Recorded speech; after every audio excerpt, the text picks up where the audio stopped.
Merci de choisir Kin 24 Télévision, mesdames et messieurs. Bienvenue dans ce nouveau numéro de votre émission. Au nom de la foi de ce jour, partira de ce beau cadre de l'église Cité des Refuges, ici à Kintambo. L'église qui est dirigée par l'apôtre Nzengu Dieudonné, qui exerce actuellement son ministère aux États-Unis d'Amérique. Mais sur ce plateau, en tout cas, nous recevons pour vous le pasteur Médard Bakangou. Oui. Voilà, Médard Bokangou, Wissola. Bienvenue, pasteur. Merci. Je rappelle que vous êtes pasteur de l'église Cité des Refuges, extension de Mbandaka. Tout à fait. Merci beaucoup. En tout cas, avec vous, nous allons devoir débattre sur un thème, n'est-ce pas, le fardeau pour la mission. C'est ça? Correct. Très bien. Alors, vous êtes en train de voir que notre plateau est bien garni. En tout cas, je suis entouré de bien nombre de serviteurs de Dieu et de choristes, en tout cas, et qui vont devoir nous accompagner le long de cette émission. Alors, pasteur, vous exercez votre mission auprès des Pygmées. Tout à fait. Comment ça se passe? Et puis, comment est-ce que vous y êtes arrivé? Et alors, c'est un fardeau que le Seigneur nous a mis à cœur depuis un bon bout de temps. Ça fait plus d'une décennie aujourd'hui, alors qu'on s'est trouvé en mission à l'étranger, c'était précisément à l'Afrique de l'Ouest. On était, n'est-ce pas, basé au Togo, ça c'était à la capitale, à Lomé, mais avant d'y arriver, on est passé par le Bénin, ça c'était toujours dans le cadre de la mission. Mais on est sorti par l'aval de notre père spirituel. Il nous a fait, n'est-ce pas, un ordre de mission. Là, on allait en mission. Et à partir de là, on a eu le fardeau de pouvoir atteindre les non-atteints. C'était le Pygmée. Donc, on est parti de Lomé au Togo. C'était en 2003 pour aller séjourner à Mbandaka. Et on est à Mbandaka, le centre. Là où on a un centre de formation, mais on va en forêt pour prêcher l'évangile du salut aux Pygmées. Ceux qui se convertissent, on les amène au centre en Mbandaka pour suivre la formation, et tel que vous le voyez là. Très bien, merci beaucoup en tout cas. Vous avez déjà commencé à répondre à ma deuxième question parce que le public qui est en train de vous suivre veut savoir qui est le pasteur Médard et puis quel a été vraiment son parcours. Quand est-ce que vous êtes converti et comment est-ce qu'aujourd'hui vous vous retrouvez comme pasteur missionnaire en Brousse? Oui, Dieu fait toujours grâce à ses âmes, à des personnes. Cette grâce aussi je l'ai reçue de notre Père Céleste. C'était vers les années 94 que je me suis converti pendant qu'on terminait les études à l'IPEN. En ce temps-là, c'était IPEN. Présentement, c'est UPEN. Alors qu'après la formation, on a eu à travailler pendant 5 ans à l'ambassade des États-Unis. Mais il s'est avéré que les circonstances de la vie ont permis que nous puissions sortir du pays. Et là, n'est-ce pas, on est allé rencontrer le Seigneur. C'était justement, n'est-ce pas, au Cameroun. À partir de là, alors nous sommes entrés en Afrique de l'Ouest pour missionner. Très bien, et de là, vous avez gagné 2 Pygmées. Non, de là, après la formation théologique, on a eu à cœur, le Seigneur nous a mis à cœur de rentrer au pays, à la forêt équatoriale, où on sera maintenant stationné en Mbandaka, et à partir de Mbandaka Centre, on va en forêt prêcher la bonne nouvelle auprès du peuple autochtone pygmée.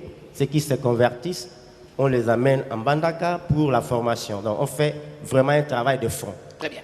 Alors, c'est-à-dire que tous ceux qui vous entourent ici sont vos fils spirituels. Tout à fait. Et ça, ce n'est que le fruit. Donc ça, c'est de votre mission. Tout à fait. Allez, on va quand même saluer les amis, nos bien-aimés qui sont sur plateau. Pasteur Albert Poutou, bonjour. Bonjour. Alors, Ça pasteur. Ok. Aux Alimbouma, il y a Moussala, il y a évangélisation, il y a pasteur Médard. Merci. Et la manque autour de Baki. Très bien. Merci. Au Roswatan et à Roloba, à côté Nayo, tu as pasteur Joël Bokosa. Voilà. Pasteur Joël. Et papa. Et c'est un minkumo Nayo. Merci. Alors, awa tu as un bandakate, tu as un Kishasa. Alors, est-ce que c'est facile pour Nayo bon la motema? Ah papa, ils appellent les facilité. Ils ont les cambo matata parce que et pas une abisso ba pigment et au bon la motema ils ont les cambo ya passe. Ils ont les cambo ya passe kasi ndena nzela na ende to yebiyesu. Très bien. Merci beaucoup. À côté de vous, nous avons l'évangéliste Ngali. Mbote évangéliste. Mbote papa. Très bien. Alors, c'est mon mingi comme on a yo na musala nzambe évangéliste Ngali. Merci. C'est Felipe Botondo Botondi. Donc yope ozali mo panzi sango malam. Mo panzi sango malam mon apollo. Très bien. Merci beaucoup. En tout cas, derrière moi, nous avons des choristes et que nous allons devoir découvrir. Le groupe s'appelle Chorale Pygmée Gospel de Bawolongo. C'est ça, pasteur? Tout à fait. C'est quoi Pygmée Gospel de Bawolongo? C'est quoi? Oui, vous savez, quand on y va évangéliser en forêt, il y a aussi l'implantation. Alors, Bawolongo, c'est un village qui se trouve à 70 km de Mbandaka, dans le territoire de Bikoro.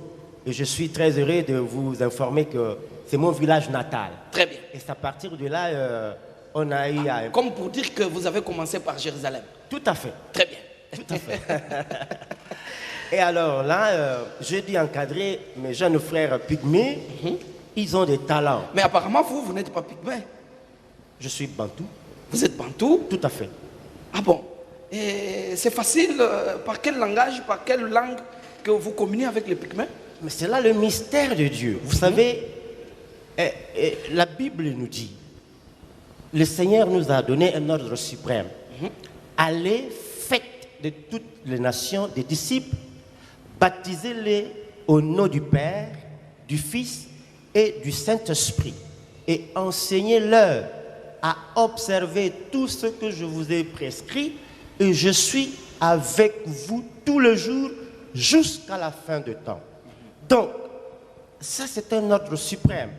Dans l'évangile selon saint Matthieu chapitre 28 et le verset 19 et 20. Alors, dans toutes les nations sont réparties par de provinces. Alors, maintenant, dans des provinces, dans les recoins des nations, il y a des différents peuples. Ce n'est pas plus que je suis bantou et je dois seulement me cantonner à l'évangélisation au bantou. Non, il y a aussi un peuple, n'est-ce pas, qui est délaissé, qui est négligé, c'est le peuple pygmée. Et ils sont juste à côté de moi. J'ai eu aussi ce fardeau de leur apporter l'évangile. C'est ce qui a été fait. Alors, tozongi et pas pasteur Albert. Pasteur Albert, c'est quoi pygmée baloba mononi? Biso tozara biso wa biso monoko tolobaka. L'autre linkolo ba monoko na biso oto botamaka na biso loba. Biso ba pygmée yango wana. Kasi boloba appel lingala. Voilà, lingala isa langue ya biso nyoso. Et tozolo bango bien to kaka ngo bien. Très bien. Alors, nous allons devoir passer en tout cas un extrait. Nous allons laisser la place à nos amis choristes pour nous amener un peu dans la forêt, découvrir comment les pygmées adorent, célèbrent les seigneurs de gloire. À vous, la parole, moi l'OM.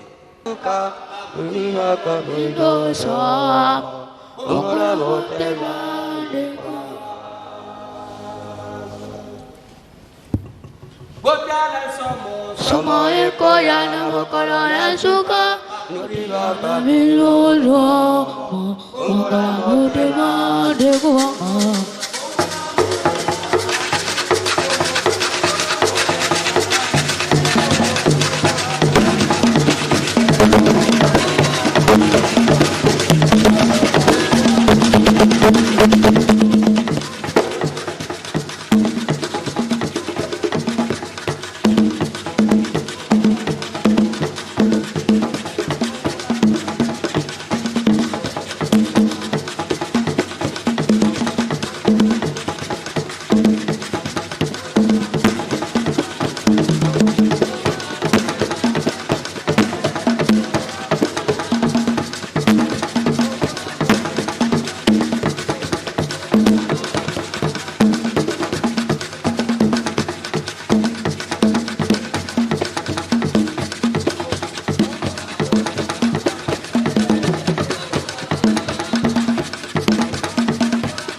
Merci beaucoup, vous allez prendre vos places. Alors, pasteur, nous sommes en train de découvrir, en tout cas, le travail que vous faites. Mais écoutez, nous sommes en train de parler du fardeau de la mission. Mais c'est quoi le fardeau pour la mission? Oui, c'est justement ce que je venais de dire au sujet de l'ordre suprême que le Seigneur nous a fait. Alors, si nous sommes attelés à parler du fardeau, c'est que vous voyez, pour réaliser quelque chose, pour réaliser une vision, donc vous en avez d'abord le fardeau. Donc c'est ça, ce que vous avez reçu là pour que cela s'accomplisse, ça brûle en vous, dans le cœur. Or, on ne peut pas missionner seul. La mission ne se réalise pas par un seul individu, encore que, vous voyez, nous sommes dans le corps du Christ, nous sommes deux frères.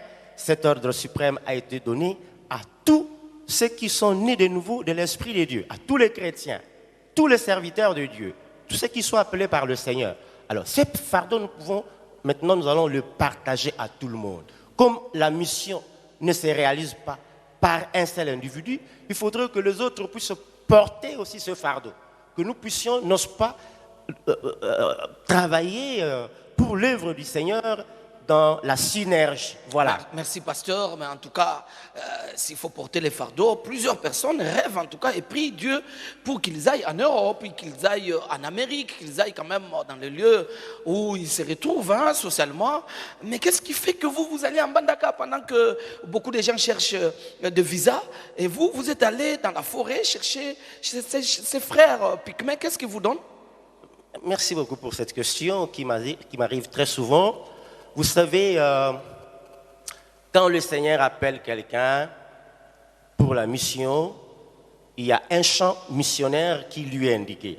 Et beaucoup d'entre nous, s'il arrive que nous faisons la ronde ou alors on tourne en rond dans l'œuvre du Seigneur, c'est juste pour n'avoir pas compris où est-ce que le Seigneur vous envoie. Où est-ce qu'il vous envoie?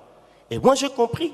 Il dit, mais non, écoutez, vous pouvez beau réciter le verset de l'Écriture qui parle de la mission, mais si jamais vous ne répondez au lieu voulu, là, vous n'allez pas trouver la bénédiction qui est prévue pour vous. Nous avons compris cela.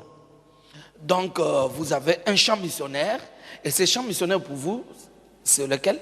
C'est la forêt équatoriale. C'est là où il y a le non-atteint. Là où les autres ne peuvent pas aller, nous y allons. Et je sais que le Seigneur suscite beaucoup d'autres, n'est-ce pas, qui nous rejoignent là. Mais là, nous avons compris que le Seigneur nous envoie auprès de Pygmées. Puis c'est un peuple qui gémisse dans les ténèbres. Il doit sortir du ténèbre à l'admirable lumière. Voilà ce que nous avons compris. Très bien, merci. En tout cas, je crois que nos amis qui sont en train de suivre dans des maisons sont en train de voir également défiler, n'est-ce pas, les images qui montrent votre travail auprès de Pygmées. Mais lorsque vous êtes arrivé, comment est-ce que le contact, comment est-ce que cela a été fait? Oui, c'est là la problématique même d'un champ missionnaire qui est assez difficile. En l'occurrence, le champ missionnaire auprès de Pygmées. D'abord, vous avez entendu un frère vous dire qu'ils ont une langue qui leur est propre, puisque c'est un peuple. Et alors, d'abord pour la communication, et cela n'a pas été facile, bien que nous parlons tous lingala, mais il y a des Pygmées qui sont nés en forêt, qui ne vivent que là, ils ne viennent pas au centre-ville pour apprendre le lingala. Là, ça pose aussi problème. Alors, des grâces pour ceux qui se convertissent avant et qui ont suivi la formation, ils nous servent d'interprètes, par exemple. Ça, c'est un. De deux, pour y arriver, vous n'allez pas évangéliser n'importe comment, puisque les Pygmées vivent au quotidien. Ils partent, ils entrent en forêt très tôt le matin pour chercher du gibier, faire la cueillette, ils ne rentrent que la nuit. Et alors maintenant, vous venez pour leur parler de l'évangile, vous ne les aurez nulle part, puisqu'ils partent de la nuit. Alors maintenant, il faut avoir des stratégies. Et c'est ce que nous disons, il y a des stratégies d'évangélisation. En ce moment-là qu'il faut essayer un peu de mettre en exergue.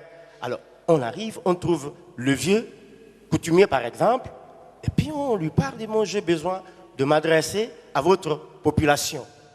Et là, pour qu'il puisse vous écouter, il faudrait que vous soyez munis de petits dons, par exemple un peu du sel, des habits seconde main et autres. Et là, quand ils auront appris que non, ils ne vont pas perdre leur temps pour rien, puisqu'il y a quelque chose, là, ils seront disponibles. Il dit, bon, nous allons, n'ose pas l'écouter. Et le chef, par exemple, le coutumier, va s'adresser à son peuple. Et un matin, comme ça, vous pouvez les trouver regroupés. C'est alors que vous pouvez facilement passer votre message. Voilà l'une des stratégies. Alors, est-ce que les pygmées sont scolarisés? Waouh, ça, c'est un problème. Et il n'y a pas d'école spécifique, soit spéciale pour le pygmée. Le pygmée doit aller là où les bantous vont. Mais il y a aussi un problème majeur. Dans leur village, il y a aussi des bantous dans leur village où ils sont seuls. Non, il y a des villages qui sont spécifiquement pour le pygmée, rien que le pygmée. Alors, s'il y a des villages où vous allez trouver le bantou, vous trouverez qu'il y a la discrimination qui est exercée jusqu'à présent. Donc, le pygmée doit être soit au bout du village ou soit derrière, les bantous. Ils ne peuvent pas rester ensemble avec le bantou. Là, cette discrimination, nous l'avons aussi vécue, nous vivons cela. Mais il faut que nos frères bantous comprennent que les pygmées sont nos frères. Voilà D'ailleurs, c'est le peuple autochtone, comme on les appelle. C'est là où nous allons parler de l'impact de l'évangile. Vous voyez, si le bantou a reçu l'évangile et que le pygmée a reçu le même évangile, pourquoi il y aurait cette discrimination? Puisque nous sommes un, tous dans le Seigneur. C'est là le gros du travail. C'est le travail que nous abattons sur notre champ missionnaire. Que les pygmées soient intégrés, qu'ils soient acceptés par le bantou, que le bantou accepte aussi le pygmée, puisque c'est une créature de Dieu. Est-ce que vous-même, au sein de la communauté pygmée, vous êtes accepté facilement? Oui, tout d'abord, j'ai subi des humiliations de la part de mes proches parents et connaissances, amis, du fait que je vais vers le pygmée, manger avec eux, dormir avec eux. Alors, à cause du Seigneur, moi, je le fais. Voilà, il y a ces problèmes qui se posent. Ça, c'est un. De deux, chez le pygmée, il faut leur montrer l'amour.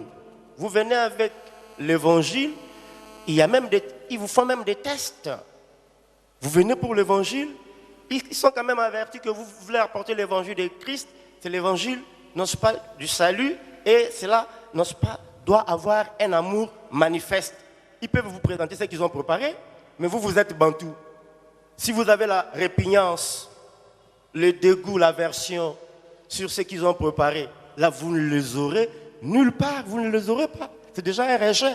Mais si vous acceptez ce qu'ils vous offrent là, ils trouvent que non, celui-ci, au moins, nous accepte, nous aime. Là, vous avez déjà fait un pas pour le gagner dans le Seigneur. En tout cas, il faut que nos amis, nos frères bantous comprennent également que nous sommes en tout cas frères avec nos amis pygmées et que le pygmée également accepte nos frères bantous. En tout cas, nous sommes tous bien-aimés dans le Seigneur, même dans nos sociétés. Il faut éviter en tout cas des discriminations. Je crois que c'est ce qu'il faut pour que nous vivions réellement dans une même société, parce que nous tous, nous sommes Congolais. Amen.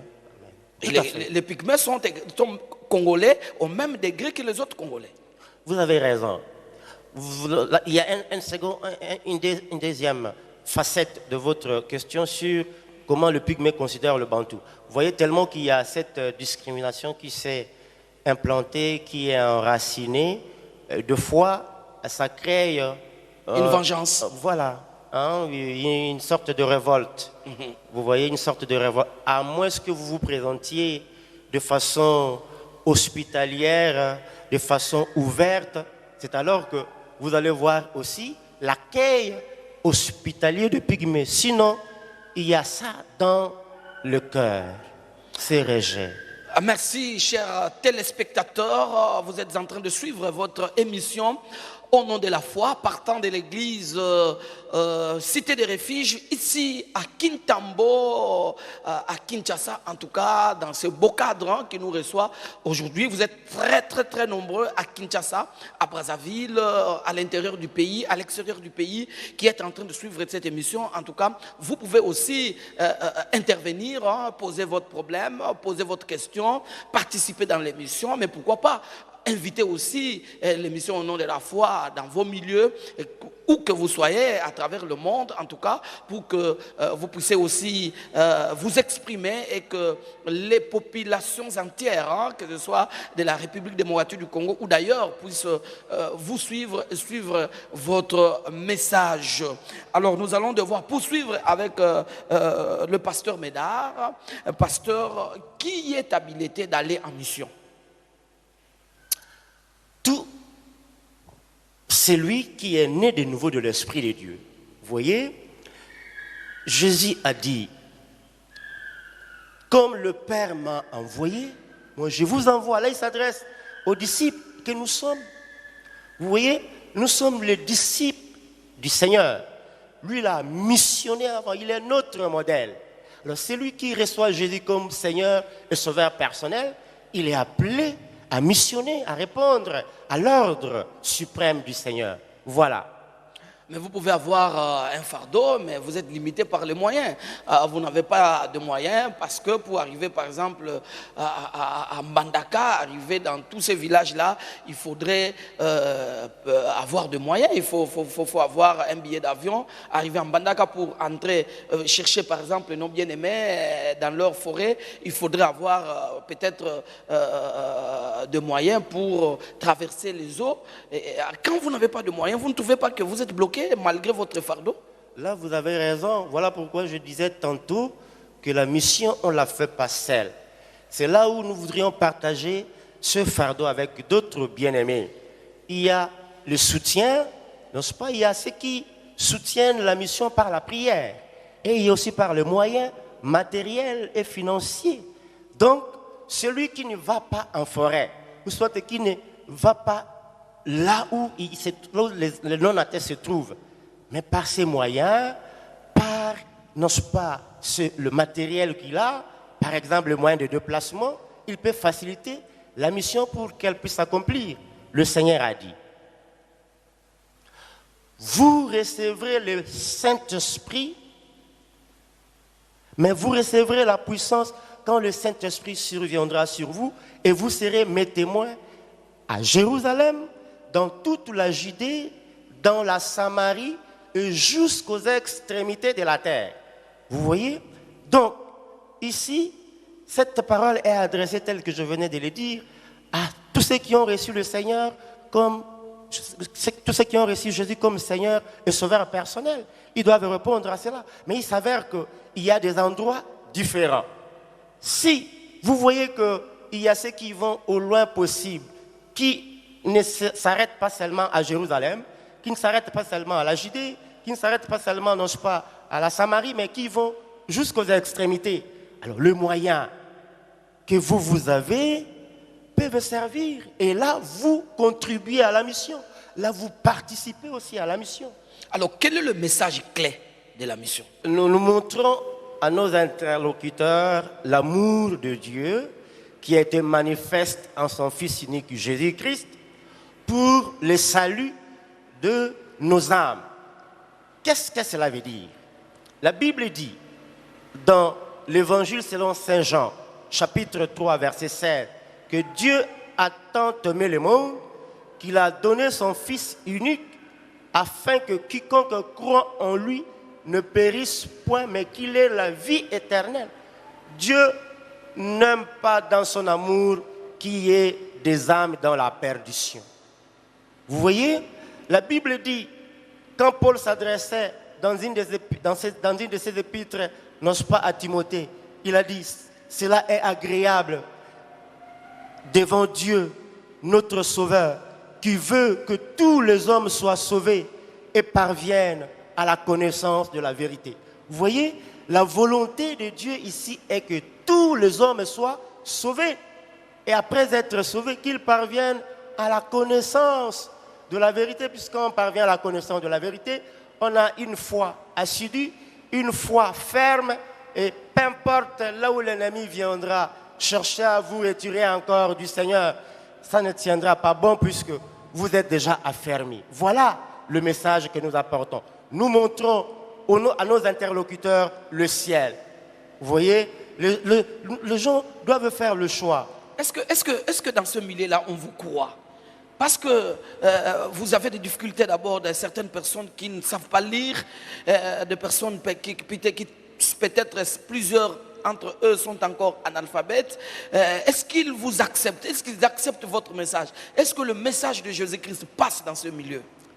Oui, il y a toujours, vous voyez, ce blocage intervient souvent, mais l'essentiel est que le message soit annoncé, la parole soit annoncée. Vous voyez, le reste, c'est l'affaire du Seigneur. C'est le Seigneur qui agit par la puissance du Saint-Esprit pour toucher le cœur. Mais il y a des gens qui nous interprètent quelquefois. Et des fois, on cause directement avec ceux qui peuvent nous écouter en lingala, même en langue vernaculaire.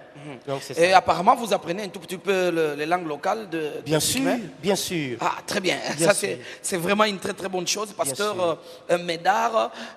Mais il y a quand même du résultat dans le travail que vous faites. Tout à fait. Depuis combien de temps vous êtes dans l'évangélisation chez les Pygmées? Oui, je venais de vous dire que plus d'une décennie, donc depuis 2003, que je suis parti du Togo Très bien. à l'Équateur. Oui, oui. Alors, s'il faut évaluer, vous-même, vous faites l'auto-évaluation. Quels sont les fruits que votre mission a apportés? Si je peux vous présenter, n'est-ce pas, le fruit de notre apostolat. Vraiment. Et qui demeure, vous voyez combien ils se produisent assez facilement et avec aisance. Voilà, c'est comme ce que Paul disait à Timothée et aux autres. Bon, si les gens contestent mon apostolat, mais du moins vous, mes fils, vous êtes la preuve de mon apostolat. Amen. Comme Amen. on pourra dire que le bien-aimé Joël, le pasteur qui sont avec nous et les choristes, c'est déjà le fruit de votre apostolat. Tout à fait. Très bien. Alors nous allons devoir laisser encore un peu de temps à notre chorale pour s'exprimer. Nous puissions découvrir quand même comment nos frères Pygmées célèbrent le nom du Seigneur Jésus-Christ.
Applaudissons quand même hein, nos bien-aimés, applaudissons quand même le Seigneur. Quand même. Hein, voilà. Merci, nous sommes de retour hein, sur ce plateau avec cette très belle chanson. Alors, pasteur Nzembo Elingoloba. Nzembo toti koyemba Elingoloba ete to kojoto sandula nzambe na biso akumama. Yesu na biso akumama. Oya tali kosala ka ya minene kati na ba na biso ba Pygmée. Oya to batela biso ya sungi biso ya longoli biso la mbadaka akomisi biso awa. Yango ana to tali kosanzola. Allez, asengele to betela yepe maboko makasi. Voilà. Vraiment. Vraiment. Alors, c'est avec cette joie de l'évangile que nous allons devoir poursuivre notre émission.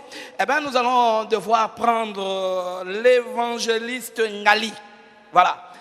évangéliste moi mutuna muke epa na yo, est-ce que sango malamu ya Yesu Kristo ba pigme bazali ko yamba yango? Vraiment ba pigme to bazali koyamba, to zali koyamba puisque nangai moko lokola pigme koyamba na biso eza peu difficile. Moi makambo mosusu to zana yango puisque ezali bomesano na biso bakoko na biso lokola papa na biso autaki koloba to bikelaka na paix quotidienne na bongo pona koyamba liloba na Nzambe na ba caprice oyo kotiolama kofingama ezali kouta kosokema ezali kouta epa na bandeko na biso bantu vraiment soki tomoni ke liloba na yo to bantu aye epa na biso soki tomoni aza na bolingo na biso te tokoya te tokoki koya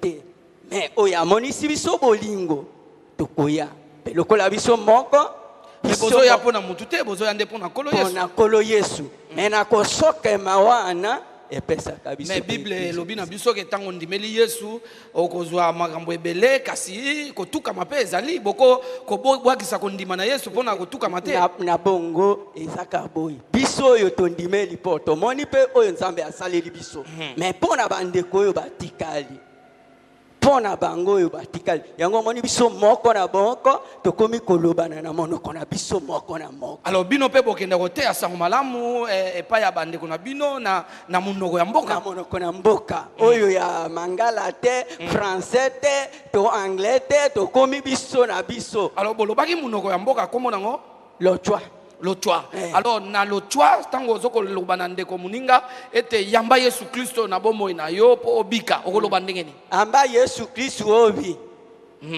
amba obi kisiokie obi. Allez, merci beaucoup.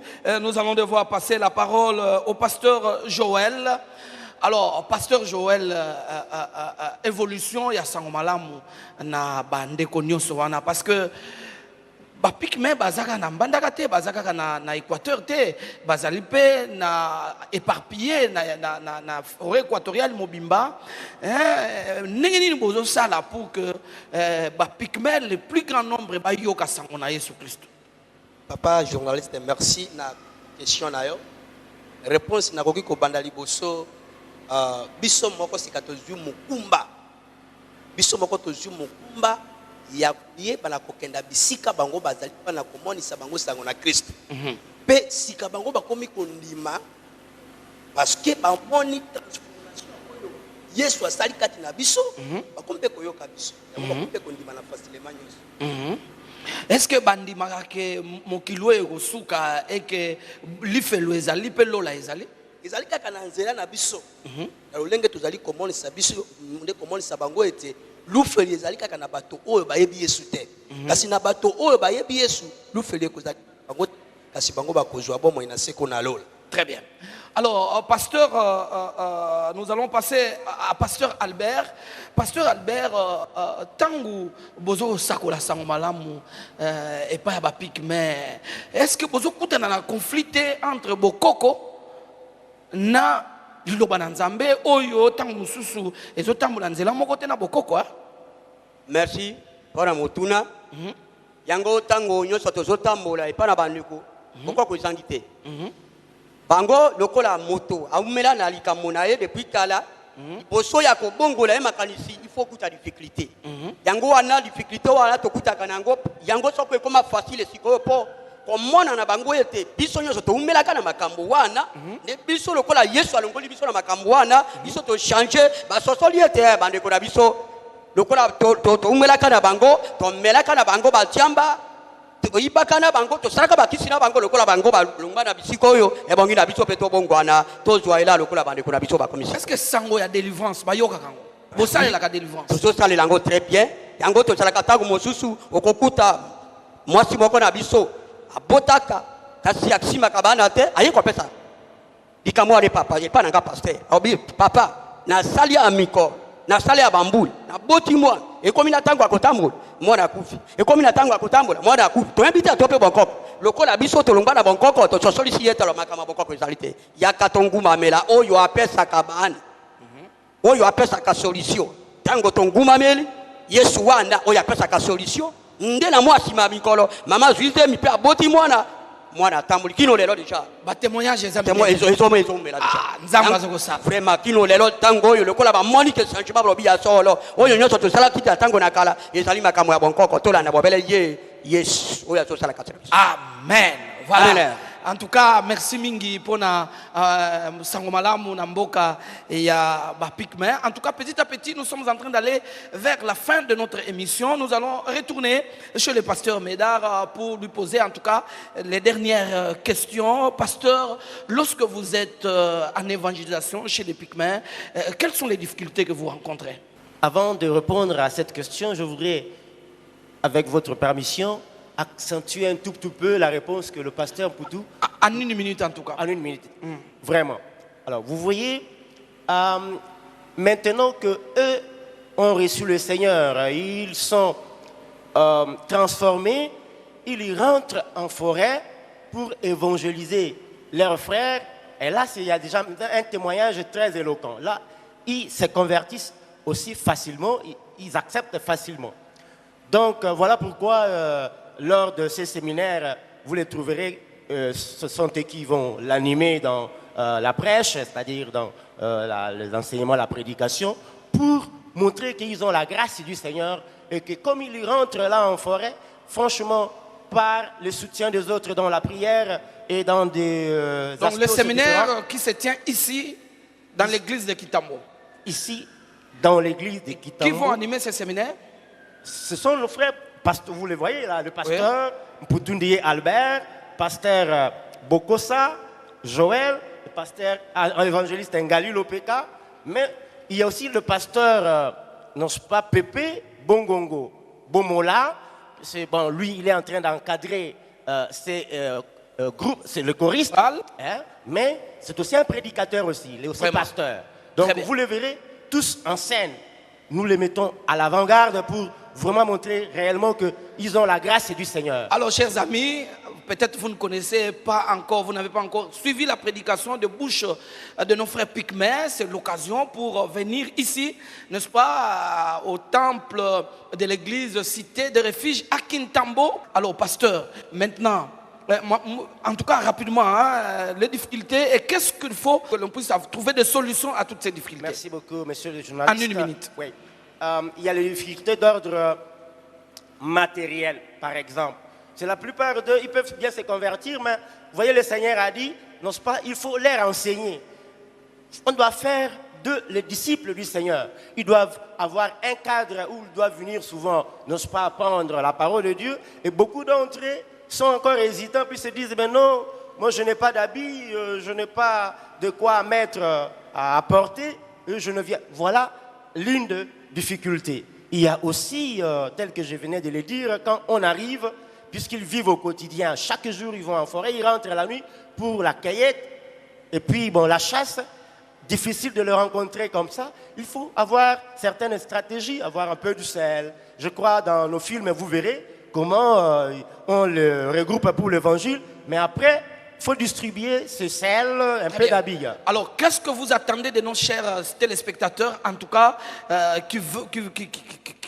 qui écoutent votre message? Qu'est-ce qu'ils doivent faire? Ceux qui ont besoin de contribuer dans votre ministère, qu'est-ce qu'ils doivent faire? En tout cas, vous n'avez que 30 secondes pour les amis qui vous suivent dans des maisons. Merci beaucoup. Je crois que c'est une belle opportunité puisque nos frères sont là. Des fois, on apprend qu'il y a ceux qui envoyaient ou ceux qui envoient dans d'autres ministères étaient bons. Et si se demandent, c'est arrivé ou c'est pas arrivé, je crois comme ils sont sur place là, ceux qui veulent bien assister leur ministère, qu'ils viennent, le contact sont là. Vous pouvez donner vos numéros de téléphone rapidement. 081, ça c'est pour le Vodacom. 081 692 16 38. Je reprends pour le Vodacom. 081 692 16 38. J'ai aussi Tigo. Allez-y rapidement. 089 180 29 27. 089 180 29 27 pour les contacts. Voilà. Alors, en tout cas, nous sommes en train de chuter déjà avec cette émission. nous allons nous lever et puis les amis vont aussi se lever. C'est avec l'adoration, la louange que nous allons devoir clôturer cette très très très belle émission au nom de la foi. En tout cas, levez-vous s'il vous plaît.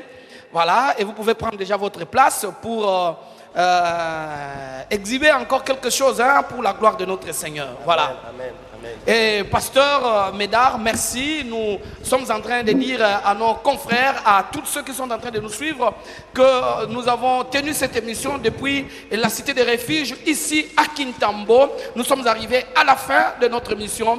Merci de nous rester fidèles. Prochain rendez-vous les dimanches sur les mêmes antennes à la même heure. Merci.